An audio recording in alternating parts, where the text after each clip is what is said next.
Life completely changed after that night when I finally accepted Tony, not just as my husband by fate, but as my husband by heart.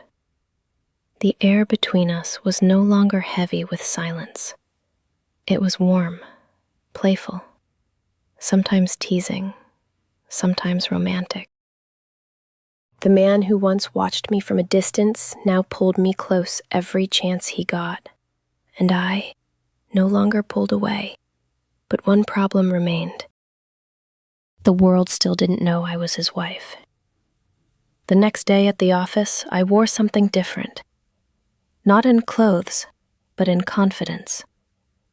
I walked into the company not as employee, but as Mrs. CEO. Tony was already in his cabin. His personal assistant stopped me at the door, as usual. "Ma'am, you can't enter without appointment," she said. Before I could reply, the door opened and Tony stepped out. "Let her in," he said, voice calm but firm. I walked in. He closed the door behind us and gently held my hand. "You look different today," he said. "Because today, I'm walking into my husband's cabin, not my boss's," I replied. He gave a slow smile, that rare, private smile he only showed to me. Then I did something bold. I stood on my toes and kissed him on the cheek. His eyes widened. "You're getting fearless," he whispered. 2 days later, during a meeting with our team, one of the girls said loudly, "Sir!" Our company culture is great. We even ship coffee to whoever you marry in future. We're all waiting to see who the lucky girl will be. Everyone laughed. Tony didn't. He calmly said, "No need to wait. I am already married." Everyone's jaw dropped. Someone gasped. Someone dropped a pen. Someone said, "What?" Rohan almost fainted. Then, someone asked the ultimate question. "Sir, who is your wife?" I felt dozens of eyes turn toward me instinctively. My heart raced. For a moment, I hesitated.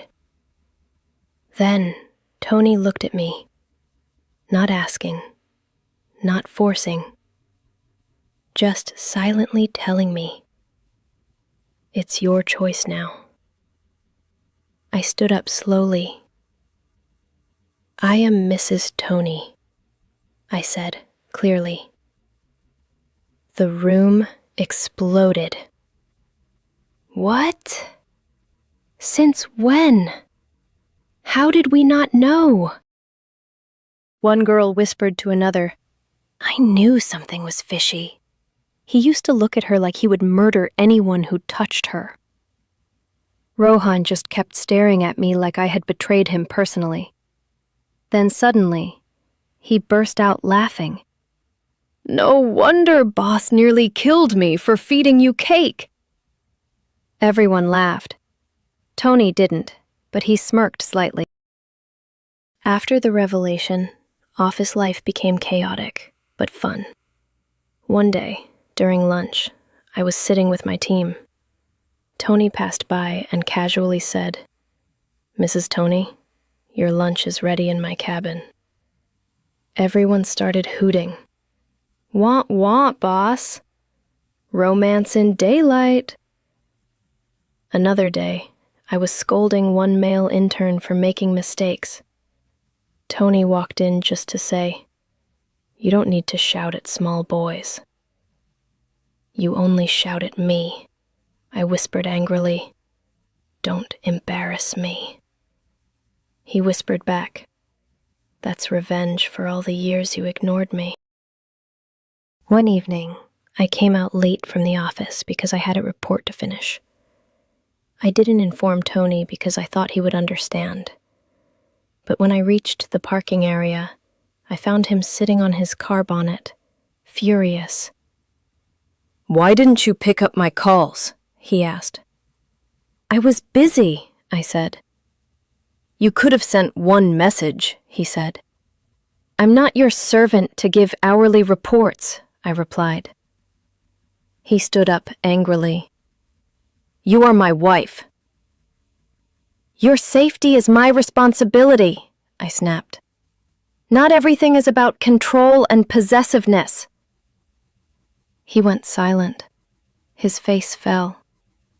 He looked away and said softly, "I am not controlling you. I just worry. When you are not near me, I feel empty, like I'm losing you again." His voice broke. My anger melted instantly. I stepped close and slowly hugged him from behind. "I know," I whispered. "I'm sorry. I'll message next time." He held my arms tightly. Weeks passed happily. One morning, I woke up feeling dizzy. First, I ignored it. But when I fainted in the bathroom, Tony panicked like the house was on fire. Within 15 minutes, he drove me to the hospital. At the doctor's cabin, after some tests, she smiled and said, "Congratulations, you're going to be parents." For a second, everything went silent.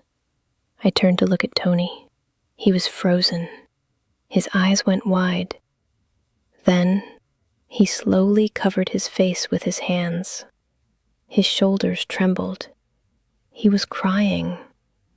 I touched his hand. "Tony?" He didn't speak. He just suddenly stood up, cupped my face, and kissed my forehead again and again. "Thank you," he whispered breathlessly. "Thank you for staying. Thank you for loving me. Thank you for giving me a family. I couldn't stop my tears either." We cried, we laughed, we hugged. And at that moment, I knew this was not just love. This was home. Today, I'm not just his wife. I'm the queen of the man who once silently loved me for years. He still gets jealous. He still watches me like I'm the most precious possession in his world. But now, I don't run from it. Now, I tease him for it. Because I know his possessiveness is not control. It's fear of losing me. And now I know I will never let him fear again.